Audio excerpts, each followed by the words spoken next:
భగవంతుని దయ, రాజరాజేశ్వరుని దయ, కొండగట్టు ఆంజనేయుని దయ వల్ల మీ అందరి ప్రేమ అభిమానాలతో ఈరోజు నేను 81 సంవత్సరాలు వయసు పూర్తి చేసుకొని 82వ సంవత్సరంలో అడుగుతున్న సందర్భంగా ఇంత ఆప్యాయతతో ఈ రెండోసారి మీరు చిన్ననాటి మిత్రులు వెంకటరామరావు గారు, డాక్టర్ ప్రకాష్ రావు గారు, సంజీవరావు గారు అందరూ వచ్చిన అందరి పేరు పేరున మీ అందరికీ నా ధన్యవాదాలు తెలుపుతూ ఇంత ఆప్యాయంగా నన్ను వచ్చి వాళ్ళ పుట్టినరోజు సందర్భంగా నన్ను సన్మానించి నాకు శాలువలు కప్పి లేకపోతే కేక్ కట్ చేయించి ఇవన్నీ మీరు ఎంతో ఆప్యాయత రెండోసారి చేసినందుకు మీకు ఎంతో రుణపడి ఉంటా. ధన్యవాదాలు.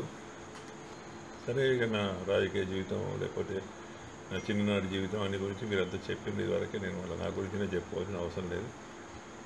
శాయశక్తులు రాజకీయంగా సర్పంచ్గా కానీ, సమితి ప్రెసిడెంట్ కానీ, లేకపోతే ఎమ్మెల్యే కానీ, డీసీఎంఏ చైర్మన్ కానీ ఆ పదవుల్లో ఉన్న రోజులు వాటికి నా బాధ్యతగా ఎంత అభివృద్ధి చేయడం జరిగింది.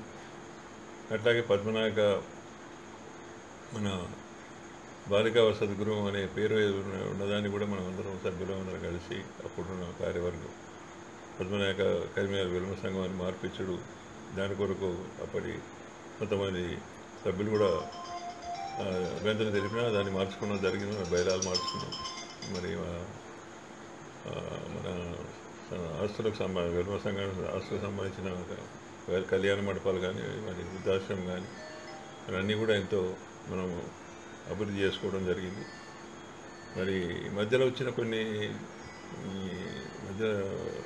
అయితే ఎన్నుకోబడ్డ సంఘాలు అయితే కొద్దిగా డెవలప్మెంట్ కార్యక్రమాలు మరి దాన్ని ఎక్కువ చేయలేకపోయి మళ్ళీ దాన్ని ఉన్నదాన్ని కూలదోసి దాన్ని ఏదో చేద్దామని అసలు సందర్భంగా నేను మరి లక్ష్మణ్ కుమారు మాజీ అధ్యక్షులు, మరి ఇంకా రత్నాకర్ గారు కొడుకు, అందరూ కూడా కలిసి మన మిత్రులు సంజీవరావు గారు, ప్రకాష్ అందరూ వెంకటరామరావు అందరం కూడా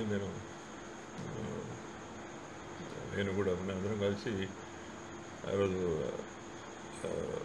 మెయిన్ దానికి రఘు కారకుడు అన్నాడు. అందరినీ పిలిచి అసెంబ్లీ చేసి మన హోటల్లో కూర్చుండి అన్నాడు ఆ యొక్క వీడియో చేసి మన అందరికి ప్రతి సభ్యునికి రఘు మెయిన్ పాత్ర వహించి పంపడం వల్ల ఇవాళ మళ్ళీ అటువంటి కార్యవర్గం రాకుండా మీరు ఒక మంచి కార్యవర్గం రావడానికి అది ఒక మెయిన్ కారకుడుగా అన్నాడు రఘు కృషి చేసిండు.